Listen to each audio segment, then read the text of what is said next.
Next on our agenda is item 13 is our Assistant Attorney General, Michelle Buse. Yes, I'm here. Earlier, Board Member Lear mentioned in her report that we had an issue kind of a cart before the horse, and I'm presenting the cart for you now. This is satellite requests that came through the state charter school board prior to their application process coming to Law and Licensing and to you as a board. And this has been before you 2 previous times. So I'm just going to refresh your memory and then provide for you what your options are.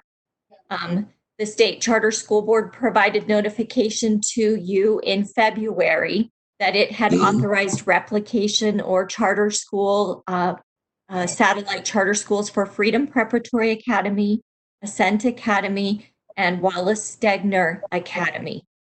On March 5th, you exercised your statutory authority and directed the State Charter School Board as an authorizer to reconsider its action and correct deficiencies in the application process by providing evidence that each of the schools qualified for replication under each of the standards that were outlined in your rule R277552. The State Charter School Board did so in their following meeting and responded by reaffirming its decision and provided you, the board, with supplemental information. Those documents are found in your board backup as the last 5 documents under item 13. On April 16th, you, the board, again directed the State Charter School Board to reconsider its action and correct deficiencies in the application process, because you as a board don't have the authority to approve or deny a charter. You do have the authority, however, to direct an authorizer to reconsider its decision and correct processes. So you directed it again to correct its process by providing evidence that each school met the threshold requirements to submit an application that are required by R277552. The State Charter School Board reconsidered its action and again reaffirmed its decision, and it provided you with a letter and a supporting document. Those are in your backup as the 2 exhibits that have the dates April 30th in them. In them, the State Charter School Board stands by their process and asserts that they carefully considered each of the schools and reaffirms their earlier decision. So at this time, you have 2 options as a board. You can take no action, thereby allowing the State Charter School Board's decision to take effect, or you can once again direct the Charter School Board to reconsider their action and correct identified deficiencies in the application process. So with that, I will turn it back to you, Chair Huntsman. Okay. Thank you, AG Buse, for the update. And what's before us is options. So I'm going to turn it to the board. If there's not a motion to do something, then we're not taking any action at all. And as AAG Buse was saying, that the State Charter School Board will continue on with what they were proposing to do with those schools. And it's odd that at the same time in our same meetings, we have these proposed betterments with process and everything that we're working with them and implementing. So is there any questions or discussion or comments from board members? Board Member Haynes. Okay. Thank you, Chair Huntsman and AG Buse for setting that up. I just want to express my appreciation to the State Charter Board for the work that they have done and for the many hours that members of USBE that have contributed to this effort to ensure that this satellite expansion is done properly. Tomorrow in the long licensing committee, we have a full agenda, one of which will be reviewing the new process for these satellite expansions. And I think we can get into the nuts and bolts of why and how that process should be tweaked. But I see these 3 schools, 2 of which have already been through an expansion process already. The support and confidence of the state charter board, and all of the effort that we have done up to this point to review that. I still want to support the charter board's decision and hope that we can all allow these 3 schools to move forward, hopefully holding them harmless in this process as we define our requirements tomorrow. I'm supporting that we allow these 3 schools to go through that expansion process and back the charter board's decision, and not allow ourselves to become an authorizer or super authorizer in that process. Thank you. So you're proposing no action is what I'm hearing. Well, there's no motion required in this. Is that correct? Yes. So, Okay. All right. Any other discussion? Board Member Lear, Board Member Lear. I do have a motion, and I'd like to speak to it. Okay, I let's move, get the motion on the table in a second, and then I'll have you speak to it. okay, I move that the board approves the process as applied for Stegner Academy and Ascent Academy, but move that the board rejects the process for Freedom Academy until the SCSB sends links to at least 15 laws, rules, regulations that Freedom Prep is in compliance with, demonstrating satisfaction with the current applicable rule, R277-552-6, parentheses 2, parentheses A. And that's my motion. Okay, Miss Lorraine, I hope you've got that. Not even close. would it basically be just to deny, the motion would, instead of approving anything, you would just deny one? Is that what you're That's saying? true. I didn't think it would be phrased that way. So you're right. It would be to deny. So the second part of the motion is the only part of it, that the But we- board rejects the process for Freedom Academy, et cetera, et cetera. So I've got to accept I've got to take the motion and restate the motion, and the first part of your motion isn't applicable because we don't approve the 2 schools. I didn't say school, I said process, but do you want me to restate it with just Yeah, the let's second? try it one more time, and I think I believe you'll pull one of those, you're gonna speak to one of those schools. Yes. Okay. So and I- then okay. We don't Are have you the ready? luxury of putting it on or maybe we do. I'm not sure. I'm not seeing it on my screen that we can put the motion up, but I can. So go ahead. Remember Lear. Okay, let me restate that. I move that the board reject the process for Freedom Academy until and unless the SCSB sends links to at least 15 laws, rules, regulations that Freedom Prep is in compliance with, demonstrating satisfaction with the current applicable rule, R277-552-6, parentheses 2, parentheses A. Okay. Is there a second? Second, Jenny Gravitt. Do you want to speak to your motion? Thank you. I do. I have so much to say, and I'll try and keep it short.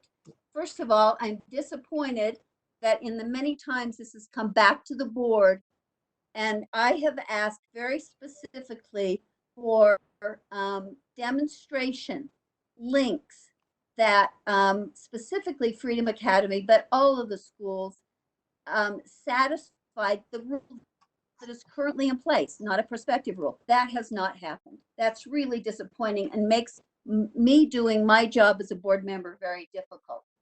Secondly, I'd like to say, if this were your personal money going to support these schools, would you be in favor of it?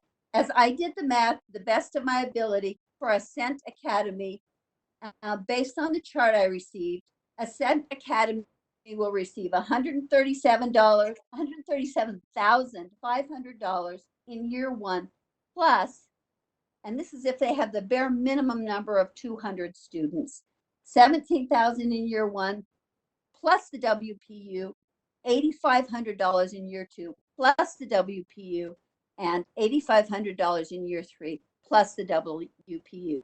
And that's Academy. That's Ascent Academy, the middle of those schools. So that personal money, if it were yours, is going to be going to these schools to create a school just like the ones we're identifying. And this goes to the satisfaction of the process that I'm speaking about by the State Charter Board. Thirdly, let me just read you the list of policies or the list of laws, regulations that are missing from Freedom Prep Academy's information. They're saying it's okay to suspend students for non-payment of fees. That's in their policies. In their discussion of after and before school classes, these classes are not subject to fee waiver, says their website. There are required parent volunteer hours. There is a charge without fee waivers for all-day kindergarten. There's no fee waiver for extracurricular classes on school property. There is no student data privacy policy. The secondary fee schedule does not have all the required elements. In fact, it's missing many of the elements. It was unclear from the materials if there are 5, 6, or 7 board members. I tried to contact 2 of them, got no response. There's no electronic device policy. And that's all I'll read for now. So that is my point in saying that this school, despite the recommendation of, I feel like, let me put it this way, I want to make sure I phrase this correctly. I'm hearing that the State Charter Board approves this school for a replication, which, by the way, the term is not used in the law at all and should not be used in the rule. But I understand that the Charter Board approves this. But my research, which was not extensive or exhaustive, found very many problems with this school. That is not even getting academic achievement of the existing school, which is very mediocre. So those are my concerns with the process as it was applied. And if the school if the Charter Board did what it said it did, then we should be able to see the charter school board's work. If I were a teacher, I'd want to see their work, and they have not been forthcoming with that. And that causes me to say maybe the work didn't happen as thoroughly as it should have been done. So a process that doesn't have an application to the factual information is no process at all. Okay. Board Member Lear, we now have this on our screen, your motion. Can you please review it while I see if there's any other discussion to the motion? So, Vice Chair Cummings, is there any other hands up? No, there's not. Chair Huntsman? Was that Board Member Lear? It's Laura. Sorry, I can't raise my hand. I so apologize. But I have a question on this, so I appreciate it. I don't know, directing it to you, through you. I'm just wondering, what is it that if they're missing these 15 things, if the State Charter School Board can show that they have remedied these and they are fine, then our response to this motion is that it moves forward. Is that the motion? I would, my point is that it would then come back to the board, and maybe that's what needs to be added to the end of this motion, and then it would come back to the board for final evaluation. That was my intent. So So, follow up. yes, follow up. So Chair Huntsman, I don't know if like our weekly meetings, are they limited, or could this be something that could come back through leadership next week? It can, as soon as it goes in the queue and we can put it in a board meeting, then we put it in our board meeting. So, Thank you. we're not limited in exact, I mean, we put it on our agenda and et cetera, so. So let me, There's questions, Chair. who has one? And next is Board Member Hanson. Board Member Hanson?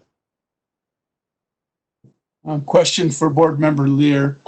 When you did your non-exhaustive research, also at the other two schools that we have up today for replication. So what were your findings? And then I do have a follow-up after this.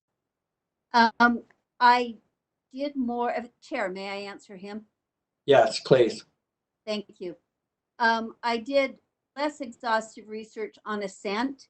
I could read you a list of things that were problematic with Ascent's compliance with the law, but frankly, I am worn down by, and I'll just say this publicly, the State Charter Board's resistance to providing me the information I've requested, the demonstration of the information that I've requested.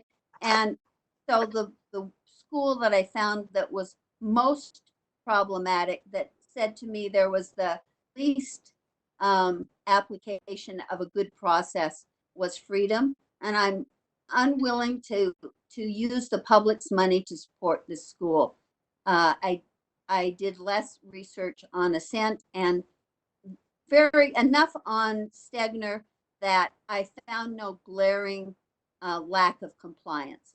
So that's why I said at least one of these, I would like to see the work, the underlying mathematical work done by the State Charter Board, so that I understand how that process used by the Charter Board was applied to the facts of the situation.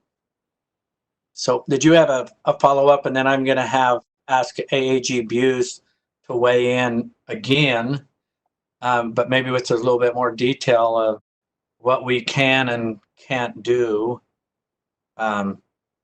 regarding this issue. So Board Member Hanson, did you have a follow-up?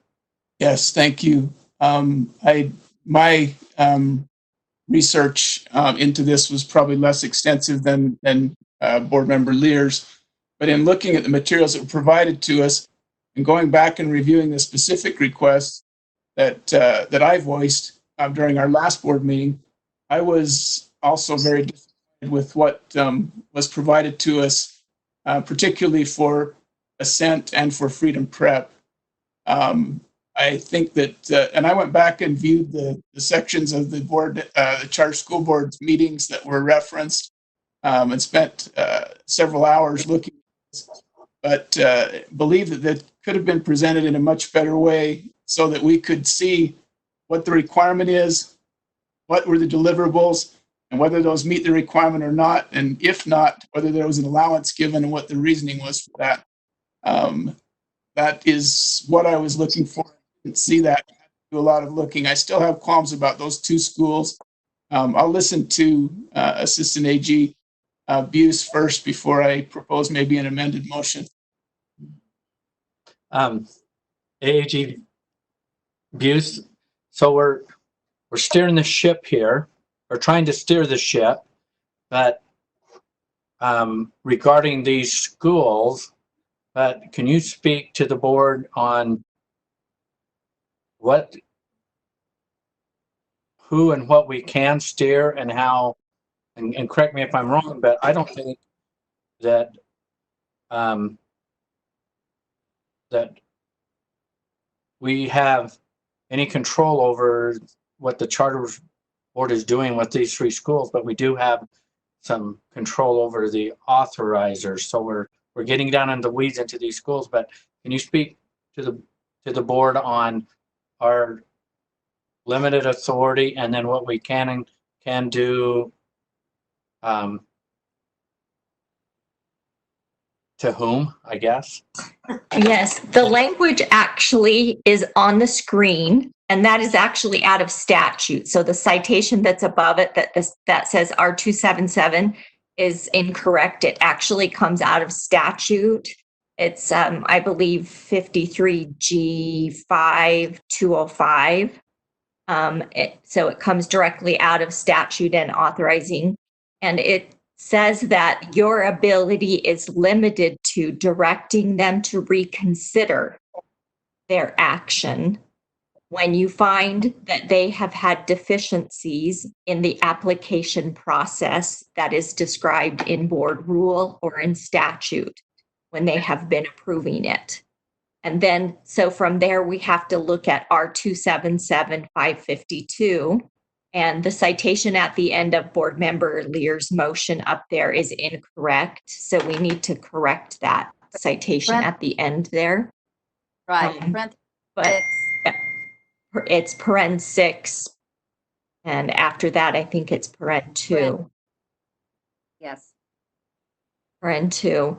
It's very general. I will say that. It says that in order for a charter school to apply, they must show that they're in compliance with state and federal laws and rules. It doesn't tell you which ones. And there have been arguments on behalf of staff of the state charter school board that there isn't a school in the state that is in compliance with every single law, rule, or statute. And so because our rule is so undefined, it's difficult for them to pinpoint exactly which law, rule, or statute they're going to apply to each applicant.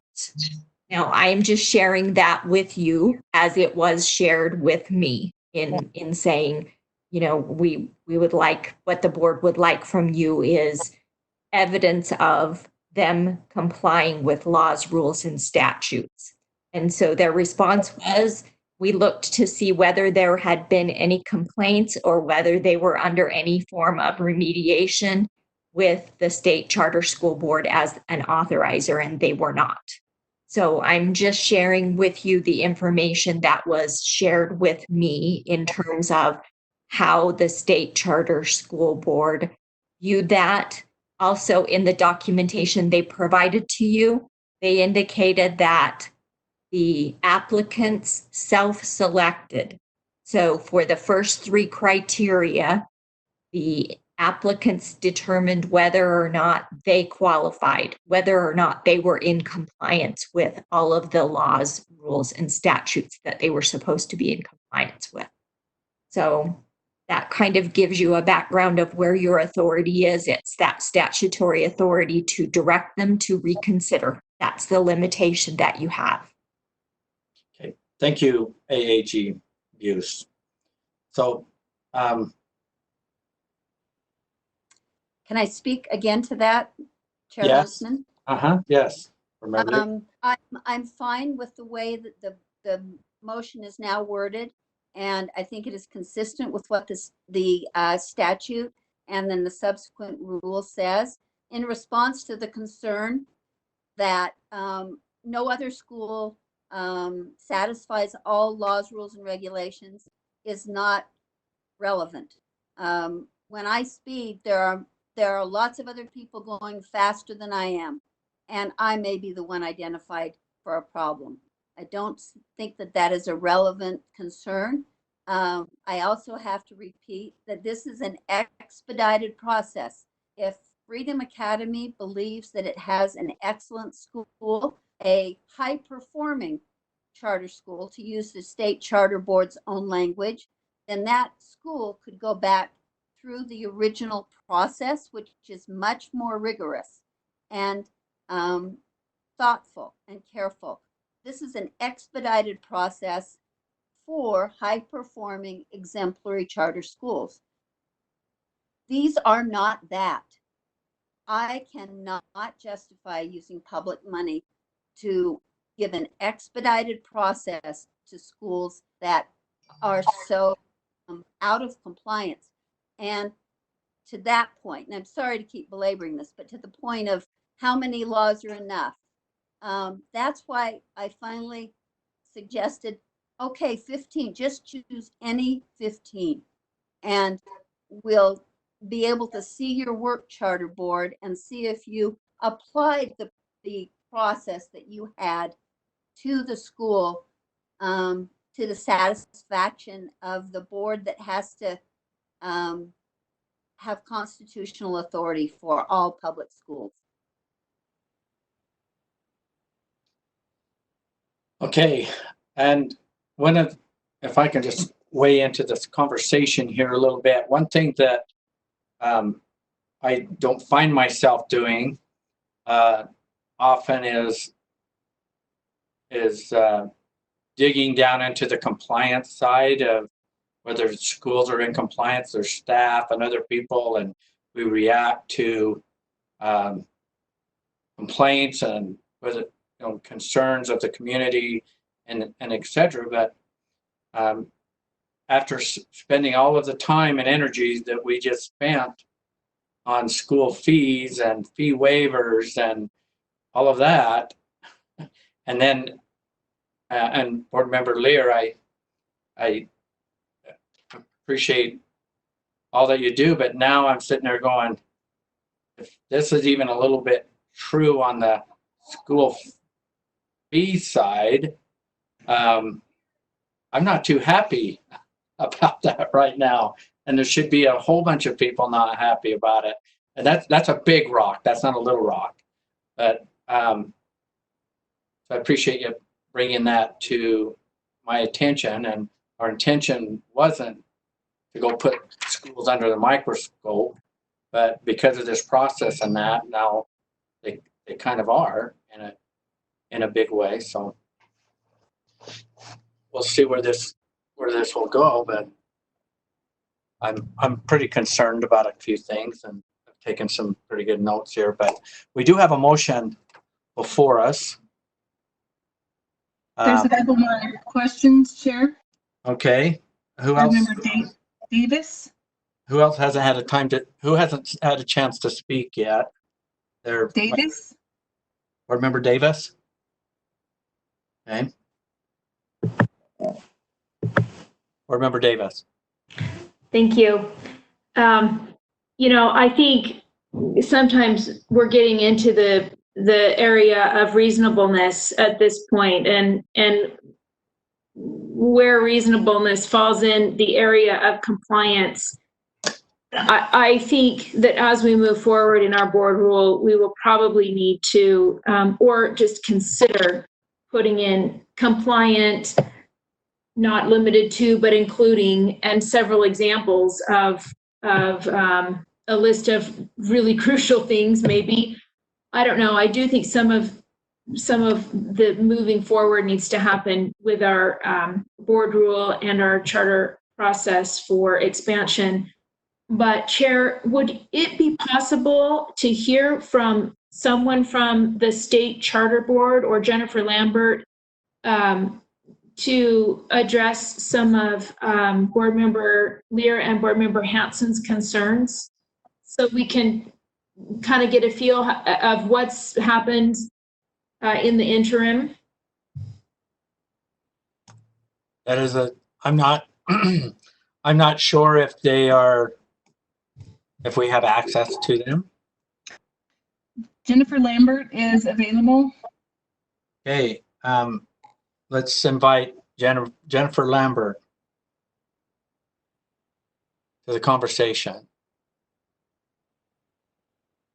Jennifer, are you there?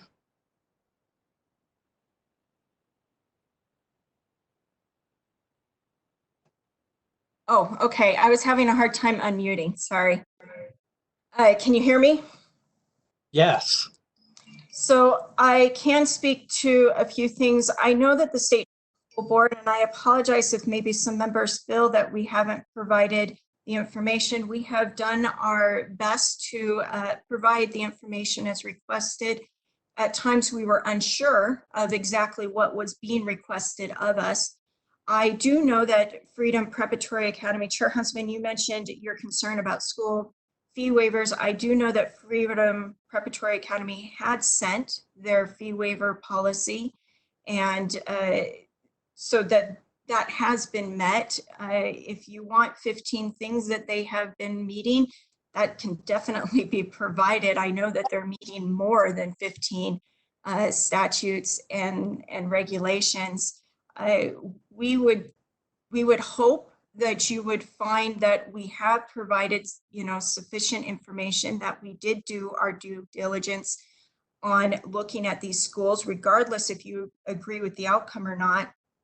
The process was followed. We did carefully look at these schools and all of the things that were mentioned in board rule. And if you want us to provide more, we would ask that you let us know exactly what you were looking for. And I'm happy to answer any specific questions if you have them.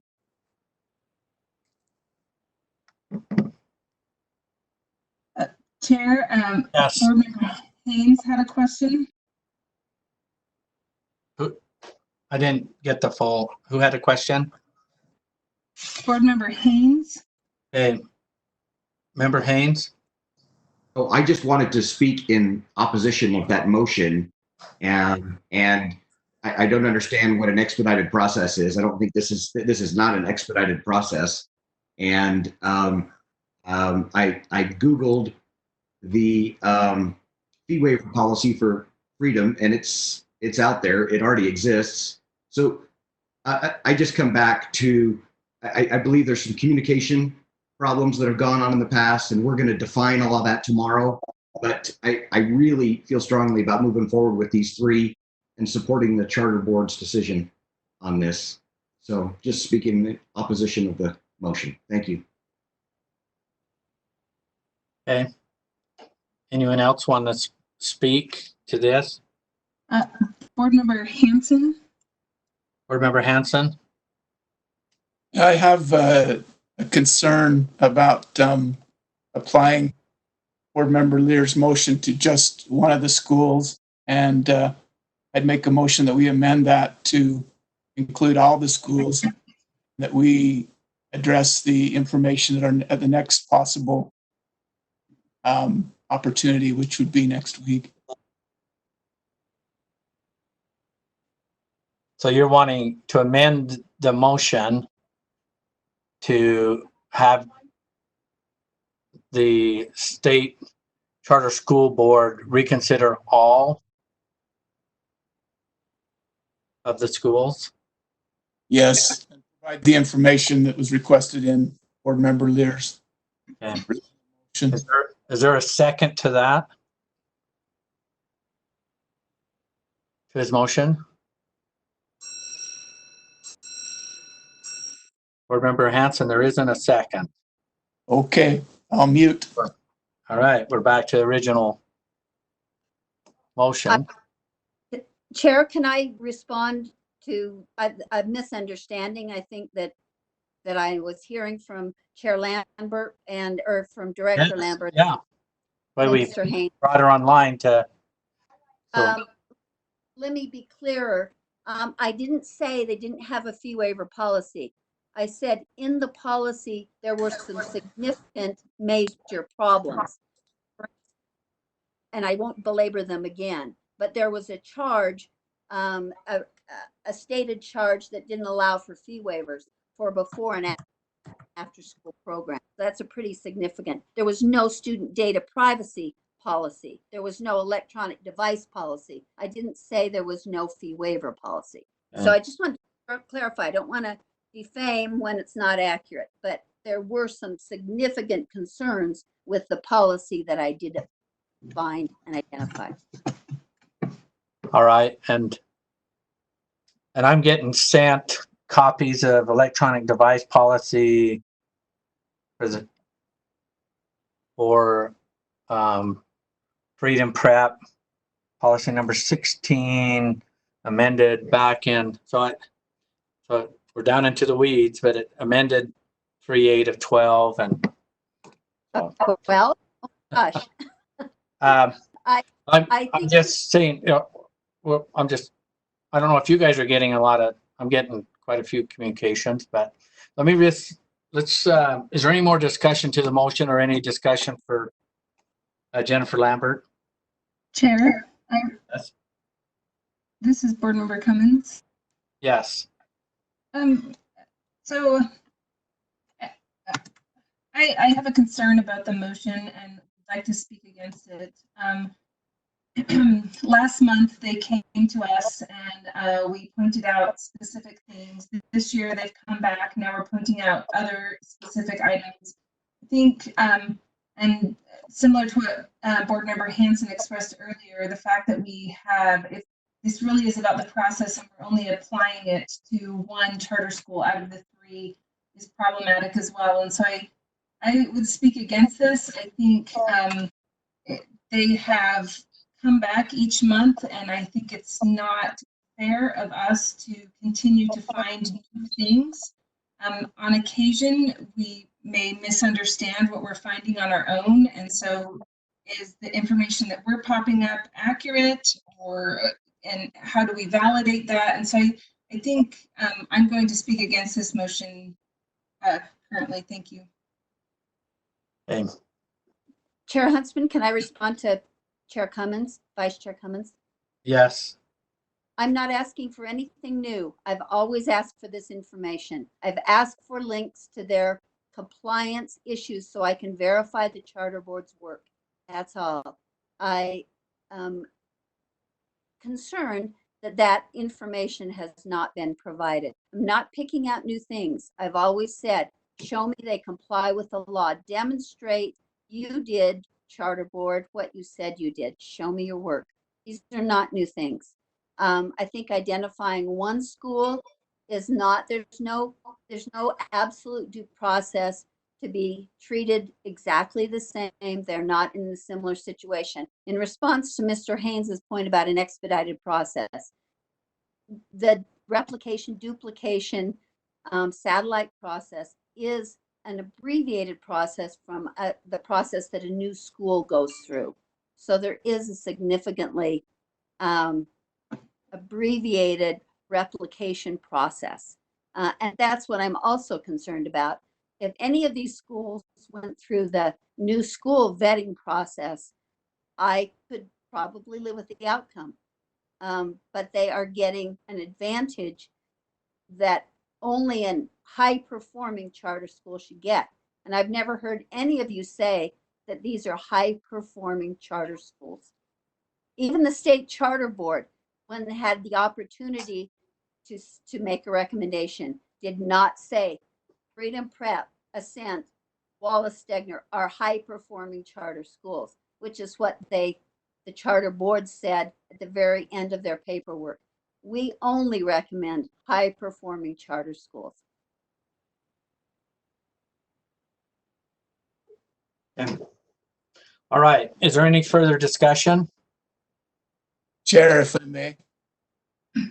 And I am concerned with the process, not with the specifics here. I do not feel that the concerns raised in our last meeting were specifically addressed in paperwork that was provided to us. I think that there should be some kind of a explanation of why these schools were considered to be high performing and rewarded with the ability to replicate. And at the bottom of each of these sheets that we've received, it says SCSB staff recommendation. Staff recommends only replicating charters that are high performing in all areas. But each of those applications, at least the 2 for Ascent and Freedom, have concern areas identified without explanation. I also went back to the board meetings and listened to those. Questions were raised, there were no definitive answers or explanations of why that was acceptable in those meetings that I could discern. So I'm troubled with where we are and the reward that we're giving these schools based on the evidence that's been presented. And thank you, Board Member Hanson. Any further questions or discussion? There are no further hands. Okay, I'm gonna read the motion and we're gonna vote on it.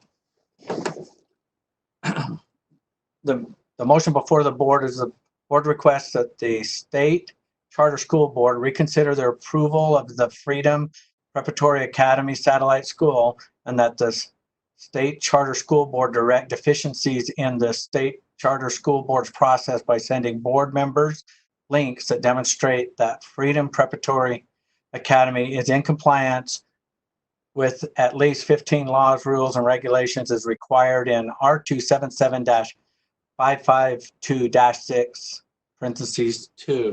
We're going to vote on it. Board Member Belknap.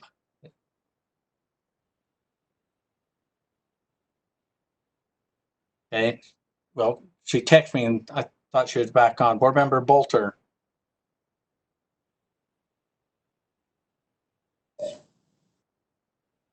Board Member Bolter.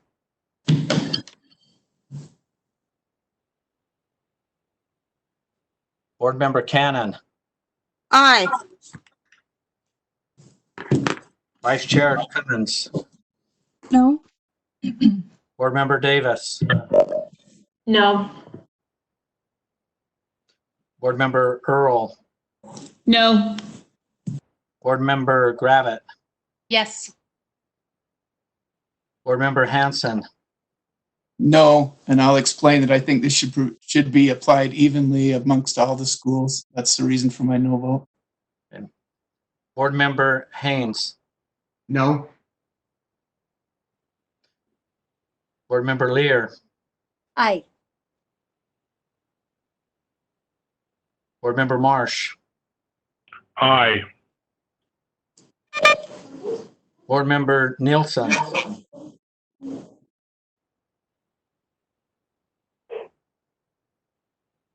Board Member Nielsen. Board Member Newell.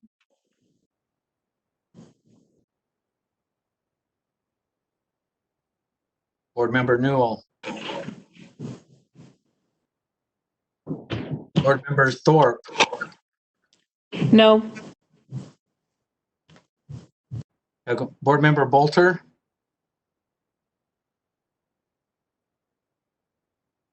Board Member Belknap.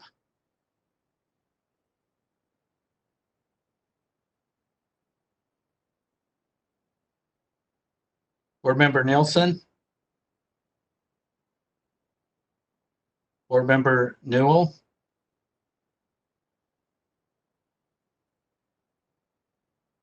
Board Member Huntsman's a no. So the ayes. Chair, excuse me. Oh. Let me try Newell again. Sorry. I was muted. This is Board Member Newell, and I'm a no. Okay. Thank you. Sorry about that. Okay, we're good. 1, 2, 3, 4. So the motion doesn't carry. There's 4 yeses.